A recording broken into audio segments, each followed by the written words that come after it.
신앙 고백하시겠습니다. 나는 전능하신 아버지 하나님 천지의 창조주를 믿습니다. 나는 그의 유일하신 아들 우리 주 예수 그리스도를 믿습니다. 그는 성령으로 잉태되어 동정녀 마리아에게서 나시고 본디오 빌라도에게 고난을 받아 십자가에 못 박혀 죽으시고 장사된 지 사흘 만에 죽은 자 가운데에서 다시 살아나셨으며 하늘에 오르시어 전능하신 아버지 하나님 우편에 앉아 계시다가 거기로부터 살아있는 자와 죽은 자를 심판하러 오십니다. 나는 성령을 믿으며 거룩한 공교회와 성도의 교제와 죄를 용서받는 것과 몸의 부활과 영생을 믿습니다. 아멘. 찬송가 390장 부르시겠습니다. 390장입니다.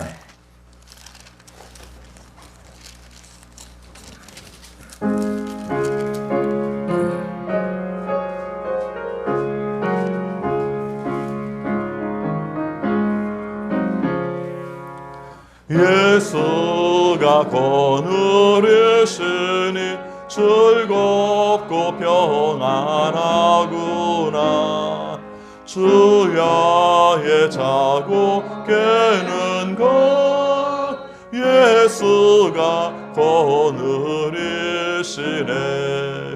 주날 항상 돌보시고 날치니 거느리시네.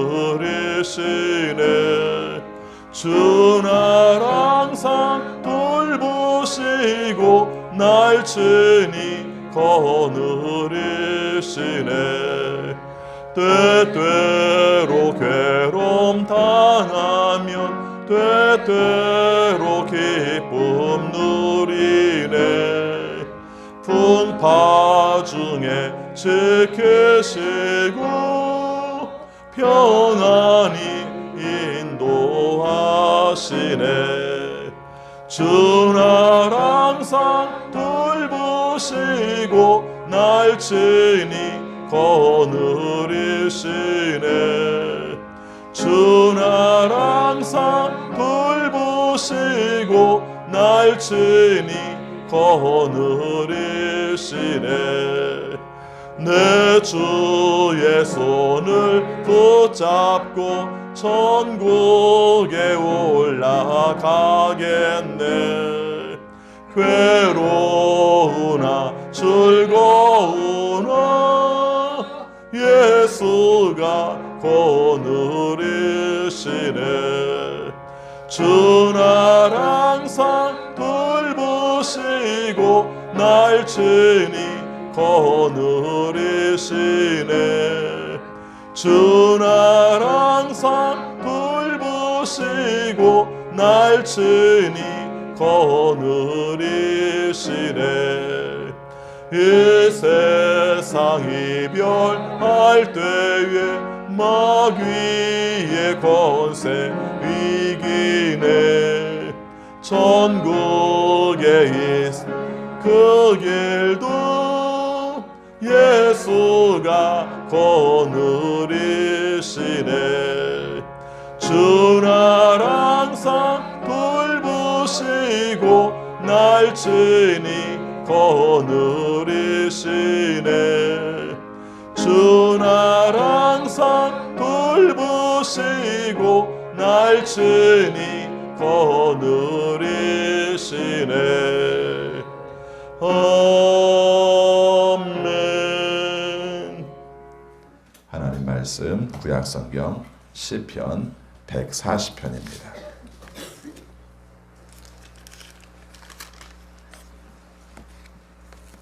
(140편) 1절부터 13절까지 교독하겠습니다. 주님, 악인에게서 나를 건져주시고 포악한 자에게서 나를 보호하여 주십시오. 뱀처럼 날카롭게 혀를 벼린 그들은 입술 아래에는 독사의 독을 품고 있습니다.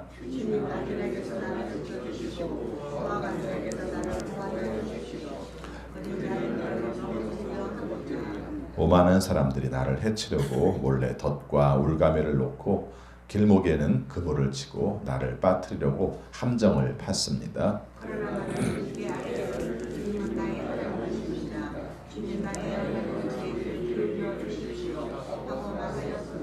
내 구원의 힘이신 주 하나님, 전쟁을 하는 날에 주님께서 내 머리에 투구를 씌워 보호해 주셨습니다.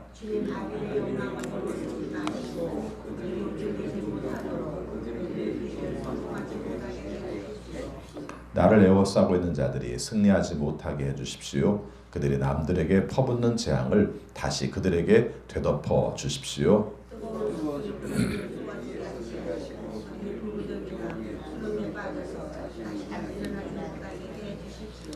혀를 놀려 남을 모함하는 사람은 이 땅에서 버젓이 살지 못하게 해주십시오. 폭력을 놀이 삼는 자들에게는 큰 재앙이 늘 따라다니게 해 주십시오.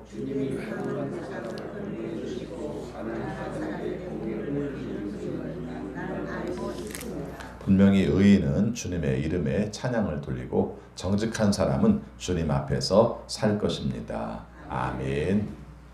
오늘도 주님의 말씀에 순종하심으로 형통하는 우리 모두가 되시기를 축원합니다. 살면서 폭력이라는 게 참 많아요. 그렇죠? 그래서 사람이 때려서도 폭력이지만은 말로도 폭력입니다. 그래서 언어 폭력이라는 게 있어요. 사람에 대해서 말로 공격한다든가 악담을 퍼붓는다든가 이것도 참 견디기 힘든 것 중에 하나입니다. 오늘 말씀에서는 그런 것들로 인해서 무척 힘든 것을 경험하게 하죠. 그래서 말로 인하여 고통을 주는 그런 사람들을 하나님 갚아주십시오. 이렇게 오늘 말씀에서 전체적으로 말을 하고 있습니다.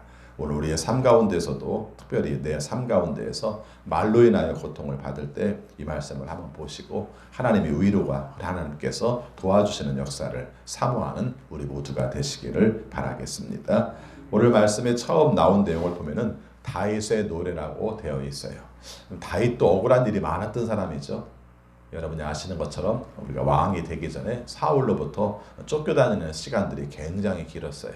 보통 10년 내지 한 13년 정도로 보고 있는데 그 세월을 도망다니는 삶을 살았던 것이죠.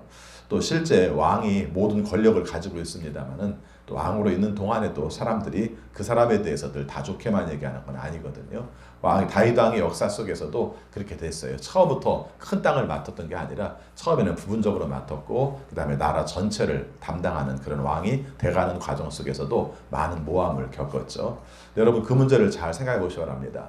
모함을 겪을 때마다 다 가서 일일이 응대하고 그 사람에게 또 가서 뭐라고 하고 이렇게 하는 과정 속에서 문제가 굉장히 커져요.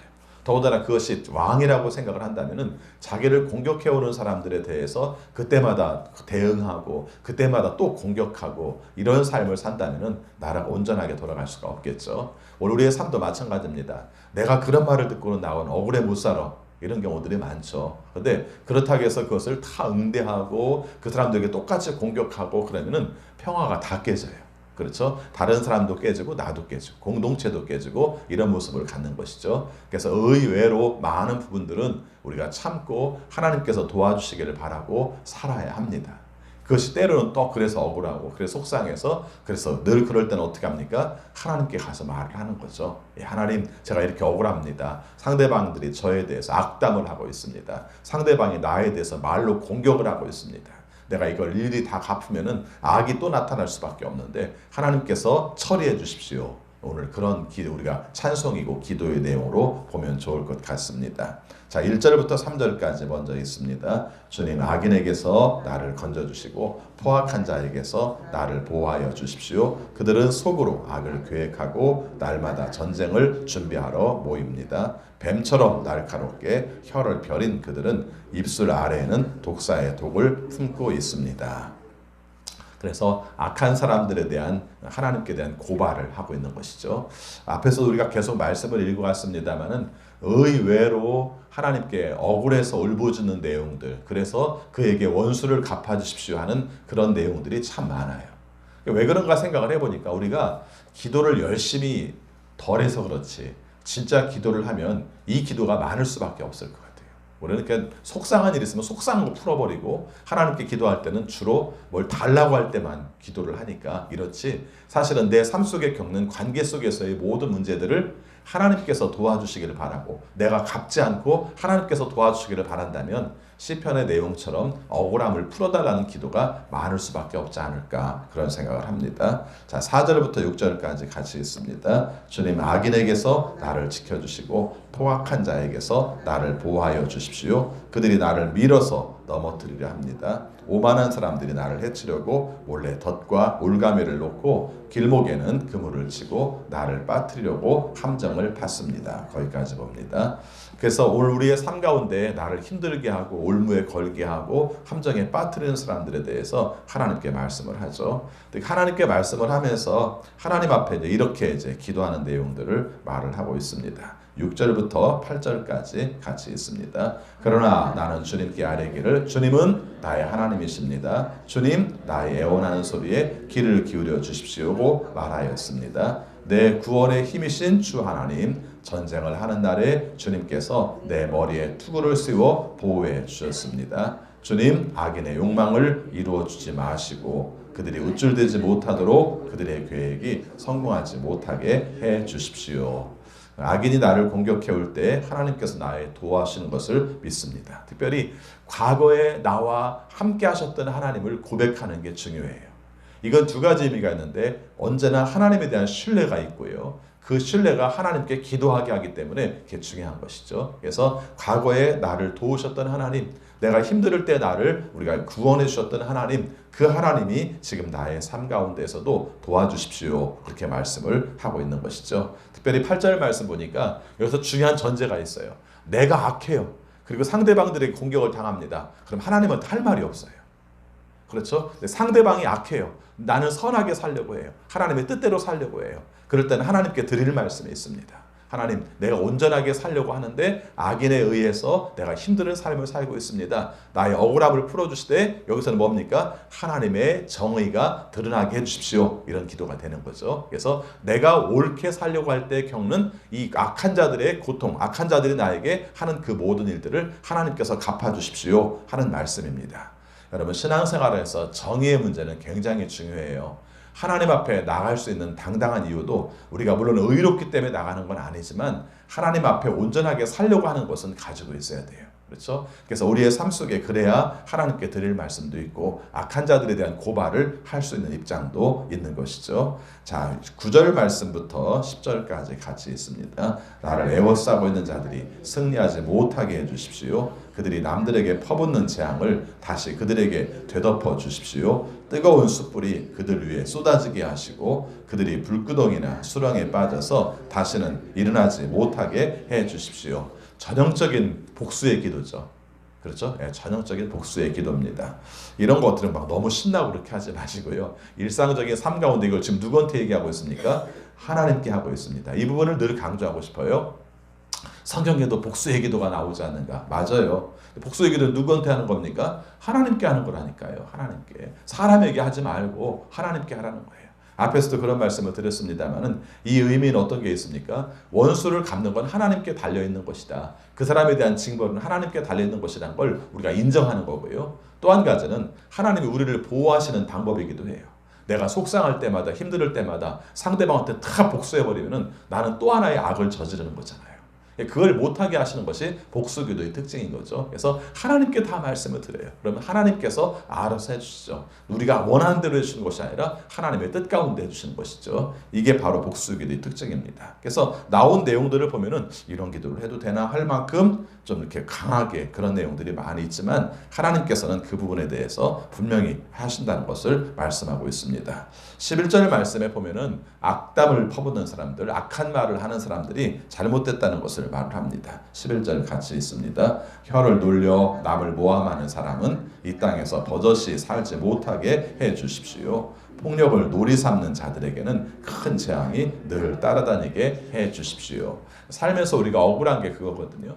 우리가 악한 말을 하고 다니는 사람들이 잘 되는 것 같고요. 폭력을 일삼는 사람들이 더 잘 되는 것 같단 말이죠. 우리가 지금은 좀 그런 말들이 들어합니다만은 법은 멀리 있고 주먹은 가까이 있다 이런 말들 들으면 굉장히 속상해요. 그렇죠? 근데 이 일에 대해서 하나님께 간구하는 겁니다. 하나님, 말로 폭력하는 사람들을 하나님 그들을 그냥 이 땅에서 못 살게 해주십시오. 이렇게 말하죠. 네, 폭력을 굉장히 즐기는 사람들에게는 늘 재앙이 따라다니게 해주십시오. 이렇게 말함으로 말미암아 자기가 악을 저지르지 않고 하나님께 호소하는 그런 말씀들을 말하고 있습니다. 오늘 말씀에서 12절에 보면은 하나님에 대한 고백을 해요. 하나님에 대한 신앙 고백을 합니다. 12절 같이 있습니다. 주님이 고난받는 사람을 변호해 주시고 가난한 사람에게 공의를 베푸시는 분임을 나는 알고 있습니다. 아멘. 앞에서 계속 강조한 것처럼 성경에서 하나님은 약한 자들의 하나님이다 라는 말씀을 해요. 왜 약한 자들이 하나님인가? 여러분이 잘 아는 것처럼 우리가 도와야 될 대상으로 말할 때마다 고아와 과부와 나그네를 얘기해요. 그리고 또 그것을 묶어서 말할 때마다 가난한 자를 얘기를 합니다. 왜 이 사람들을 도와줘야 되는가 할 때 우리가 생각할 수 있는 것은 아무도 그를 편들어줄 사람이 없다는 데 목적이 있어요. 성경에서 강조하는 이유는 그겁니다. 다 편이 있어요. 그렇지 않습니까? 근데 고아는 부모가 없으니까 편들어주지 못하죠. 과부는 남편이 없으니까 편들어주지 못하죠. 외국인 나그네들은 이 땅에 근거지가 없기 때문에 그를 편들어주지 못해요.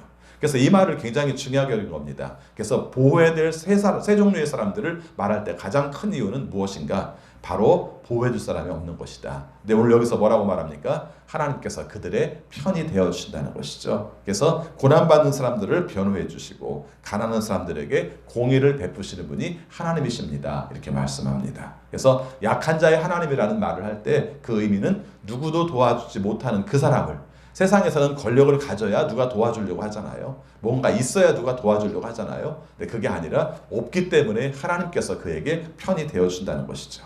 그럼 오늘 여기서 우리가 고아나 과부나 나그네가 아니라 할지라도 내 삶 속에 다른 사람으로 말미암아 억울함을 당할 때 그때도 누가 우리의 편이 되어주십니까? 하나님께서 우리의 편이 되어준다는 것을 말씀하고 있습니다. 하나님은 모든 인류를 사랑하시는 것도 맞고요. 하나님은 내 편이 되어주는 것도 맞아요. 일상적인 삶 가운데는 이 말이 서로 충돌되는 것처럼 보여요. 근데 살펴보면은 그 말이 맞아요. 하나님은 전체적으로 우주적으로 우리를 사랑하시기도 하지만 내 개인의 억울함과 내 삶의 힘든 것도 하나님께서 풀어주셔서 하나님의 모습, 하나님 앞에 온전한 모습으로 나갈 수 있도록 인도하시는 것이죠. 자, 마지막 13절 말씀 같이 읽습니다. 분명히 의인은 주님의 이름에 찬양을 돌리고 정직한 사람은 주님 앞에서 살 것입니다. 우리식으로 쉽게 말하면 이런 말이죠. 의인은 끝내 승리할 거야. 이런 말과 똑같은 말이죠. 의인은 하나님께서 풀어주셔. 그래서 결국 하나님 앞에서 온전한 모습으로 서게 돼 하는 말씀으로 읽을 수 있습니다. 오늘 말씀에서 초점을 하나로 맞추면 억울함 가운데에서 특별히 악담으로 말미암아 악한 말로 말미암아 언어 폭력으로 말미암아 억울할 때 드리는 기도 이렇게 생각하시면 좋습니다. 그래서 하나님께서 갚아주시고 그래서 결국은 하나님의 의가 드러나게 하신다. 선한 자를 고통스럽게 한 자는 하나님께서 징계하시고 선한 가운데서 고통을 받는 자는 하나님께서 구원하심으로 그가 옳았음을 인정해 주신다 하는 말씀으로 읽으면 좋을 것 같습니다. 그러면서도 우리의 마음속에 한 가지 꼭 가져야 될 것은 우리도 언어 폭력을 하면 안 됩니다. 상대방들을 억압하면 악담하면 안 돼요. 하나님이 원하시는 뜻을 따라 우리가 옳기 때문에 하나님이 우리의 편을 들어주신다는 걸 생각하면 우리 또한 다른 사람들에게 악담이나 또 악한 말들을 하지 않을 수 있도록 신경 쓰는 것도 좋을 것 같습니다. 오늘도 주의 말씀으로 형통하는 귀한 날 되시기를 축원합니다. 기도하겠습니다. 주님 사랑합니다. 저희들을 사랑하셔서 오늘 하루 시작하게 하시고 말씀으로 우리 자신을 보게 하심을 감사합니다. 살면서 오늘 시편처럼 다른 사람들의 말로 말미암아 상처를 받고 다른 사람들의 악담으로 말미암아 우리가 힘들 때가 많았음을 주 앞에 고백합니다. 내가 잘못한 것도 아닌데 다른 사람들에게 나의 결점들을 터뜨리고 다닐 때 속상할 때도 많았습니다. 억울함을 풀고 싶어서 대들고 싶을 때도 많았습니다. 그러나 오늘 우리에게 주신 말씀처럼 다른 사람들에게 대들고 다른 사람들에게 항변하면서 또 하나의 악을 쌓을 수 있음을 저희들이 알았습니다. 오직 하나님께 말씀드리고 하나님께 고백하여 하나님 안에서 해결받고 하나님 안에서 평화를 찾을 수 있는 우리 모두가 되게 하여 주옵소서. 아버지, 코로나19로 말미암아 겪는 우리의 어려움을 굽어 살피셔서 하나님 안에서 이 일들이 종식될 수 있도록 인도하여 주옵소서. 60명 선에서 계속 나타나고 있어서 많은 걱정을 하고 있습니다. 수도권에 이어서 지방에도 많이 확산되어서 걱정을 하고 있습니다. 주님께서 함께하여 주셔서 자유롭게 일상을 회복하여서 하나님께 영광 돌릴 수 있는 날이 올 수 있도록 도와주옵소서. 백신과 치료제가 개발되게 하여 주시고 또 의료진과 방역 당국을 통해서 우리가 코로나 저지를 위해서 애쓰는 모든 일들이 좋은 결실을 거둘 수 있도록 도와주옵소서. 코로나의 장기화로 인하여서 경제적인 어려움을 겪는 식구들이 많은데 어려울 때 특별히 도와주시는 하나님의 은혜를 허락하여 주셔서 하나님 안에서 잘 견뎌내고 또 잘 살아낼 수 있는 우리 모두가 되게 하여 주옵소서. 선교사님들을 기억하여 주셔서 어려움 가운데서도 주의 도우심으로 사명 잘 감당하고 특별히 하나님의 동행을 큰 기쁨으로 경험하게 하여 주옵소서. 우리나라를 기억하여 주옵소서. 주의 돌보심으로 살기 원합니다. 주님의 인도하심으로 살기 원합니다. 우리가 많은 것을 잘난 줄 알고 하고 있지만 그러나 하나님께서 도와주시지 않으면 아무것도 할 수 없음을 저희들이 철저하게 느끼고 있습니다. 주님의 은혜 가운데 안보가 또 외교가 또 경제가 정치가 평화롭게 이루어질 수 있도록 인도하여 주옵소서. 우리 성도들의 삶을 기억하여 주시되 이 시간도 사모함으로 온라인으로 또 주의 말씀을 듣고 함께 기도하는 성도들을 기억해 주셔서 우리가 하나님께 더 가까이 나갈 수 있는 시간이 되게 하여 주옵소서. 아버지, 우리 성도들 특별히 어린 자녀들을 기억해 주셔서 체질적으로 약하게 태어나서 또 면역력이 약해서 우리가 많은 아픔들을 가지고 있는 자녀들 치료하여 주셔서 건강하게 회복하게 하여 주옵소서. 또 우리 어른 성도들도 기억해 주셔서 몸이 아파서 통증을 가지고 있어서 주님께 호소하고 기도할 때마다 주님께서 고쳐주셔서 치유의 하나님을 경험할 수 있도록 인도하여 주옵소서. 우리 자녀들의 앞길을 인도해 주셔서 언제나 분별력 있는 삶, 지혜로운 삶을 살게 하시고 본인이 가야 될 길들을 잘 알 수 있도록 주님께서 재능을 가르쳐 주셔서 하나님의 방법으로 살아가게 하여 주옵소서.